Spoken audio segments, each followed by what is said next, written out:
things that last forever. Colorado is going to retire the numbers of Travis Hunter and Shedeur Sanders at the spring game. Number 2 and number 12, officially untouchable. Ari. This feels a little soon. And for one, why are you retiring Shedeur's at all? Like, Travis says you were going to retire at some point because he won the Heisman Trophy. He's only, so I get that. But that's a pure Deion vanity play to retire Shedeur's number, right? Well, I didn't think really much of it because, I don't know the history of Colorado football like the back of my hand. But when I didn't blink at all when I saw this yesterday, I was like, oh, okay, well, maybe Shedeur is just the most productive quarterback in program history. But then I realized that Cordell Stewart's number wasn't retired, and I found that to be offensive. Once I got the context, then I was like, oh, God. If a Colorado quarterback's number is going to be retired, the first one needs to be Cordell Stewart. Now, there's one Colorado quarterback whose number is retired already, and that's Byron Whizzer White, who was an All-American. Now, he played quarterback and running back. He also became a Supreme Court justice later, and he wrote the majority opinion, he wrote the minority opinion in the NCAA versus Board of Regents case, the one that decided the television stuff in the 80s. So he was big into college football. But Byron Whizzer White, he was the first number that they retired, number 24. Joe Romig, who was an offensive guard. Bobby Anderson, who played running back. Rashaan Salam is the interesting one here because, like Travis Hunter, Rashaan Salam won the Heisman. Now, they did not retire his jersey until after he died. And if you know about Rashaan Salam, you kind of understand maybe he didn't really like the attention. And I don't know that he would have wanted that while he was alive. Here's the deal, too, and here's the Wolverine scoop saying something that I wanted to say. Are they the only players to ever have their jersey numbers retired who never beat a ranked team or win a bowl game?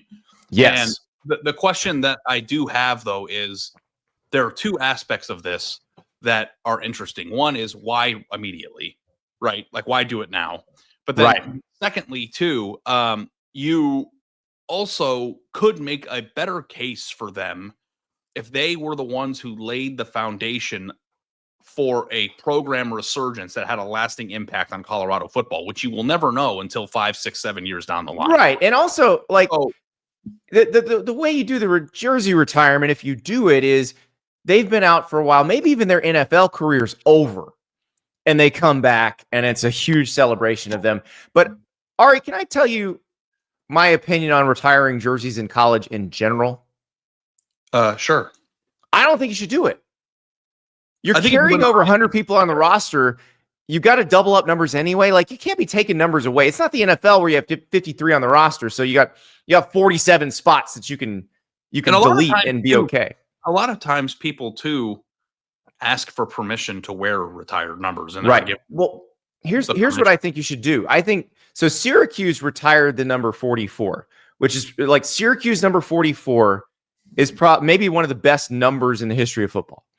They retired it in 2005. They restored it in 2015 so that they could honor really good players by allowing them to fight for the right to wear it, which I think is the way to do it. So, Syracuse number 44 is Jim Brown, Ernie Davis, and Earl Little wore number 44.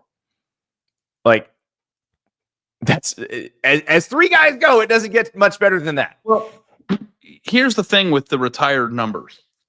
I think that if you win the Heisman, you should. Now, that gets kind of tricky. Yeah, I'm not arguing about Travis Hunter. If you retire numbers, if you're a school that retires numbers, Travis Hunter's number should get retired. No argument from me here. But what if Shedeur Sanders is a top 3 pick? Does that matter? Okay. You can wait. then wait and see what happens. Yeah. And every school has a different threshold too for retired numbers. If you go to a place like Bama, it's a lot more difficult to retire numbers because you have elite level Heisman caliber players every year there. Where at Colorado, it's, the thing that I went to look up is Cordell Stewart wasn't drafted until the late second round. Because he was the slash. He was slash in the NFL. He was quarterback and receiver.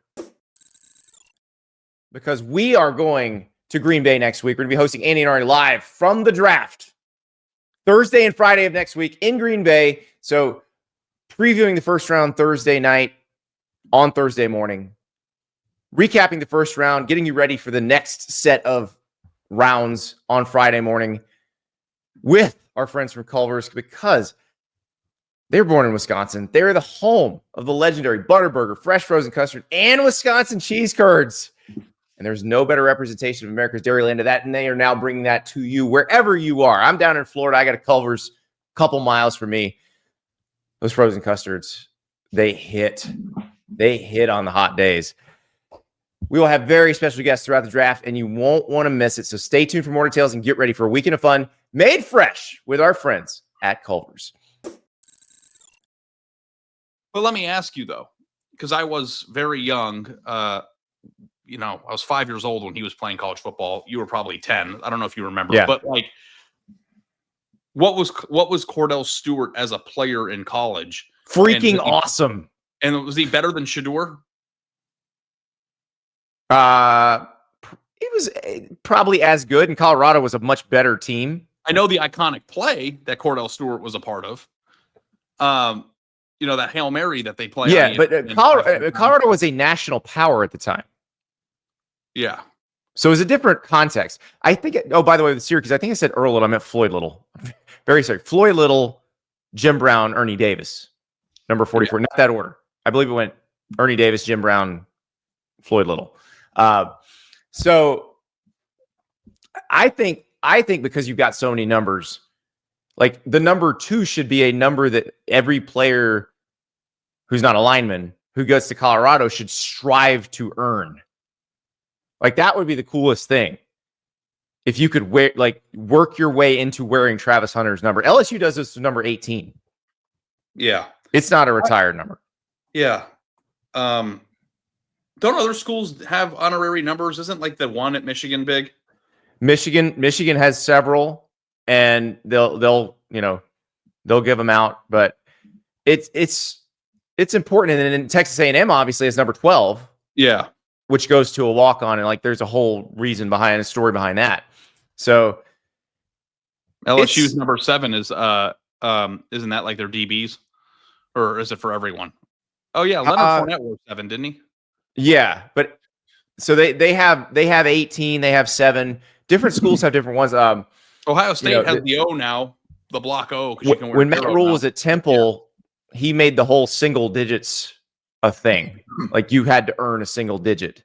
And so yeah. And somebody in the Larry chat, Jones, Shedeur holds over 100 school records at Colorado. Yeah, I know, but it's not even the same sport as it was when Cordell Stewart played. Like Cordell Stewart, had he played in 2024, would have thrown for a lot of yards too. Yeah. Travis Hunter, nothing from me on this. I have no complaints about Travis Hunter having his jersey retired. I don't even think I would complain about Travis Hunter if even on the timing of it. Like it's just he's awesome. He's one of the most iconic players that I've ever seen in college football. And also I have a tremendous amount of respect for his personal story. Now I know he attached himself to Dion, but this is a guy who could have gone to Florida State. He could have done this anywhere. He could have done it with anybody. Awesome. Yeah. I don't know if he would have been able to play 2 ways everywhere as much as he did. I think Dion does deserve credit for letting him do that, because I don't think most coaches would have been willing to try. Well, it was out of necessity as much as it was out of doing him a favor. They needed him on both sides of the ball everywhere. Here's the thing. Even out of necessity at other schools, I don't think they would have been willing to try. But anyway, it's the Shedeur one that's a little bit weird. And I think maybe part of it too, if his name was Shedeur Smith, would we be thinking about this? Or you have to also acknowledge the fact that he's the coach's son. Everything optically is more difficult. That doesn't mean he didn't. He didn't do anything that would get there are lots of record-setting quarterbacks. There was a point where Nick Florence broke a record that RG3 held at Baylor. Should Baylor retire Nick Florence's number? RG3 won the Heisman. So you should write an 800-word column just blasting Colorado for it. No. I would love to see that. Yeah. this is not a person who would get their jersey retired under any other circumstances. So it's interesting because they're both doing it at the same time. So like the Travis Hunter one, never going to complain about. If you are a school that retires jerseys and you have a player like Travis Hunter, you retire his jersey. But Shedeur's not that level. Yeah, I think I'm with you.